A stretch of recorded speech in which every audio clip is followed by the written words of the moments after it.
Praise the Lord. കർത്താവ് യേശു ക്രിസ്തുവിന്റെ നാമം വാഴ്ത്തപ്പെടട്ടെ. ബൈബിളിൽ യോസേഫ് എന്ന് പറയുന്ന ഒരു ദൈവമനുഷ്യൻ ഉണ്ടായിരുന്നു. ഒരു സ്വപ്നത്തിലൂടെ മാത്രമായിരുന്നു തനിക്ക് വാഗ്ദത്തം ലഭിച്ചിരുന്നത്. എന്നാൽ താൻ വാഗ്ദത്തത്തെക്കുറിച്ച് സംസാരിച്ചു തുടങ്ങിയപ്പോൾ തന്റെ വീട്ടിൽ നിന്നും പ്രതികൂലം ആരംഭിച്ചു. തന്റെ സഹോദരങ്ങൾ തനിക്കെതിരായി മാറി. അങ്ങനെ തന്നെ ഉപദ്രവിച്ചു, തന്നെ വിറ്റുകളയവനിടയെ തീർന്നു.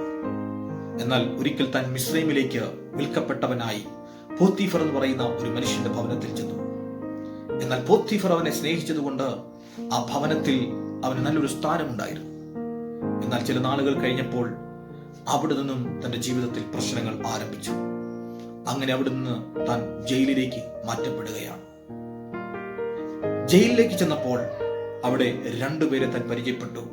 ഒരു പാനപാത്രവാഹകനെയും ഒരു അപ്പക്കാരനെയും. രാജാവിന്റെ കൂടെ നിൽക്കുന്നവരായിരുന്നു അവർ. എന്നാൽ പാനപാത്രവാഹകനും അപ്പക്കാരനും കണ്ട സ്വപ്നത്തെ വ്യാഖ്യാനിച്ചു കൊടുത്തു. പാനപാത്രവാഹകൻ രക്ഷപ്പെട്ടു. താൻ പോകുമ്പോൾ യോസഫ് ഇങ്ങനെ പറഞ്ഞു, നീ രാജാവിന്റെ അടുക്ക ചെല്ലുമ്പോൾ എന്നെ ഒന്ന് ഓർക്കണമേ.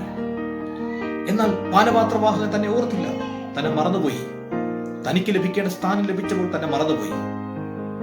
അവസാനത്തെ പ്രതീക്ഷയും നഷ്ടപ്പെട്ടു. തന്റെ വാഗ്ദത്തത്തിലേക്ക് കടക്കാനുള്ള അവസാനത്തെ പിടിയും നഷ്ടപ്പെട്ടു കഴിഞ്ഞപ്പോൾ യോസേഫിന്റെ ചിന്തയിൽ പോലും വരാത്ത, യോസേഫിന്റെ മൈൻഡിൽ പോലും വരാത്ത ഒരു ദൈവപ്രവൃത്തി അവിടെ നടന്നു. രാജാവിനെ ദൈവം സ്വപ്നത്താൽ സ്പർശിച്ചു. ആ സ്വപ്നത്തിന്റെ അർത്ഥം പറഞ്ഞു കൊടുക്കാൻ ആർക്കും ആ രാജ്യത്ത് കഴിയില്ല.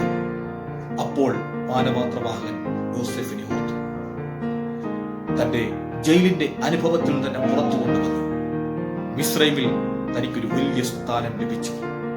താൻ സ്വപ്നത്തിൽ കണ്ടതുപോലെ തന്റെ ജീവിതത്തിൽ ആ വാഗ്ദത്തം നിവർത്തീകരിക്കപ്പെട്ടു. എന്തിനാണ് ഇന്ന് ഞാനിത് പറയുന്നത്?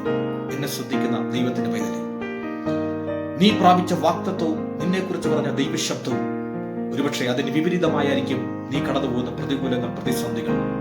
എന്നാൽ നീ പ്രതീക്ഷിക്കാത്ത, നിന്റെ ചിന്തയിൽ പോലും വരാത്ത ചില ദൈവപ്രവൃത്തികൾ ഈ ദിവസങ്ങളിൽ കാണാൻ പോവുകയാണ്. വിശ്വസിച്ചാട്ടെ, ഏറ്റെടുത്താട്ടെ. ദൈവം നിങ്ങളെ സഹായിക്കും. God bless you. ആമേൻ.